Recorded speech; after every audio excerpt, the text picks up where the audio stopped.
Welcome back to Tales from the Dark Room. We've seen Grey Harbor torn apart by creatures from the deep, but now, the sea prepares to reveal its greatest horror yet, the one they call the Leviathan. A month had passed since the horde of creatures from the deep had descended upon Grey Harbor. The town was now abandoned, reduced to rubble and corpses. Most of the survivors had fled inland, seeking refuge far from the coast. Others had vanished without a trace, perhaps choosing to stay behind rather than face the horrors that awaited them outside. And those who did leave quickly found themselves hunted down and taken one by one.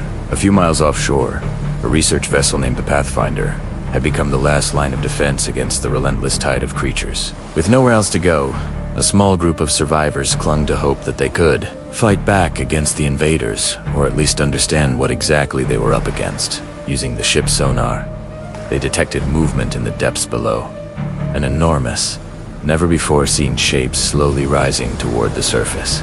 Dr. Emily Carter stared intently at the screen, her heart pounding in her chest. Beside her, Captain Riley gripped the armrests of his chair, his weathered face etched with concern.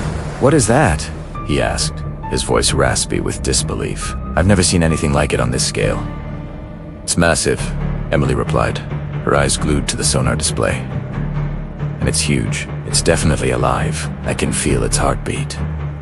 Suddenly, the creature loomed out of the murky depths, its colossal form dwarfing even the largest of the creatures they'd seen before. The Leviathan had arrived. It was unlike any whale or mythical beast Emily had ever studied or imagined. Its skin was a sickly shade of green, mottled with patches of flesh so decayed they resembled gaping wounds. Its size was almost impossible to comprehend. Stretching over 200 feet in length, its bulk, eclipsing that of the biggest blue whale ever recorded. Rows of needle-sharp teeth protruded from its gaping maws, promising a fate worse than death for any unfortunate enough to be caught in its grasp. But it wasn't just the Leviathan that emerged from the ocean's depths. A swirling vortex of smaller creatures surrounded it, seemingly obeying their behemoth's every command. They had become the first line of defense against the Leviathan, forcing the monsters to disperse and turn back before they could breach the research vessel's defenses, as if sensing the humans' elation at their unexpected reprieve. The creatures let out a cacophony of shrieks and whistles that echoed through the water, but their joy was short-lived. The Leviathan reared its massive head, sending a spray of seawater into the air, and fixed its baleful gaze on the research vessel. In a single fluid motion, it dove deep and then shot upward, smashing into the ship with the force of a battering ram. Its impact sent shockwaves through the water, rocking the research vessel violently. Debris flew through the air, metal groaned under the immense pressure, and the survivors were thrown off their feet. As the dust began to settle, the survivors realized the gravity of their situation. They were trapped in a desperate battle between an unstoppable monster and a doomed research vessel with dwindling resources. Their only hope lay in a daring plan proposed by Dr. Emily Carter. By collapsing the trench where the Leviathan lurked, they could trap the monster and its followers beneath the ocean floor, effectively ending their reign of terror once and for all. But such a feat would require an enormous amount of explosives, more than they had on board. Desperate times called for desperate measures. With heavy hearts, they transmitted a distress signal to the outside world, hoping beyond hope that someone, somewhere might hear their plea for help. Meanwhile, the Leviathan continued its relentless assault, smashing against the ship's hull and sending tremors through the ocean floor. Its colossal jaws opened and closed nearby, a terrifying reminder of the fate that awaited anyone who couldn't escape in time. As the hours dragged on, the survivors' hope began to dwindle. The ocean around them grew increasingly turbulent, mirroring the chaos that reigned in their hearts. Then, just when all seemed lost, a lifeline appeared in the form of 2 Navy SEALs. Rushing to their aid, they brought with them not just reinforcements, but also the explosives needed to carry out Emily's risky plan. But the relief was short-lived. As the Navy SEALs prepared to plant the explosives, the Leviathan struck again, smashing through the remaining hull and sending the SEALs sprawling. The Leviathan reared its massive head, ready to deliver the final blow, when suddenly a swarm of the smaller creatures surged forward, intercepting the monster's path. They twisted and turned in the water, forming a living wall that blocked the Leviathan's advance. The Leviathan, confused and enraged, lashed out with its tail, sending the creatures flying, but more kept coming, their tiny tiny bodies a stark contrast to the monster they were facing. It became clear that the creatures weren't just defending themselves, but were sacrificing their own to protect something, or someone. Amongst the carnage, a small hatch remained, offering the survivors a potential escape route. One by one, they slipped through, clutching whatever supplies they could carry. As the last person made their way through the hatch, the Leviathan slammed its tail against the ship, sending a shockwave that shook the very foundations of the ocean floor. They watched in horror as the Leviathan breached the surface, its colossal form rising like a phantom from the depths, with the hatch secured and the Leviathan approaching.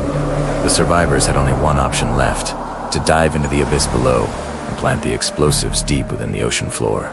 With a mixture of trepidation and determination, they geared up for their final voyage. Emily, clutching a waterproof case containing the detonators, took a deep breath and jumped into the churning waters. The others followed, each disappearing into the inky blackness. Below the waves, the Leviathan circled, its massive form casting eerie shadows in the murky depths. Its keen senses detected the human's presence. It seemed more curious than aggressive. It glided closer, its baleful eyes fixed on Emily, and opened its cavernous mouth as if inviting her inside. She knew it was a trap, but with the fate of the world hanging in the balance, she couldn't afford to be afraid. Plunging deeper, she swam directly into the Leviathan's jaws as the giant mouth snapped shut around her, trapping her in its suffocating embrace. The others planted the explosives on the ocean floor, creating a circle around the Leviathan's lair. Then, as silently as they had come, they vanished into the inky blackness, leaving behind only the echo of their footsteps and the faint glow of their diving lights. Now, with their mission complete, Emily signaled for the others to gather in the center of the circle. Their faces, illuminated by the soft glow of their dive lights, were grim and determined. They had come here knowing that they might never return. Now they were about to make the ultimate sacrifice to save humanity. As Emily looked into the abyss, she saw the Leviathan circling above, its massive form blocking the faint light filtering down from the surface. She knew that once the explosives were detonated, there would be no escape for them. Still, she couldn't help but feel a sense of wonder at the beauty of the underwater world around her. The coral reefs, teeming with life, the strange and wonderful creatures that flitted past her vision.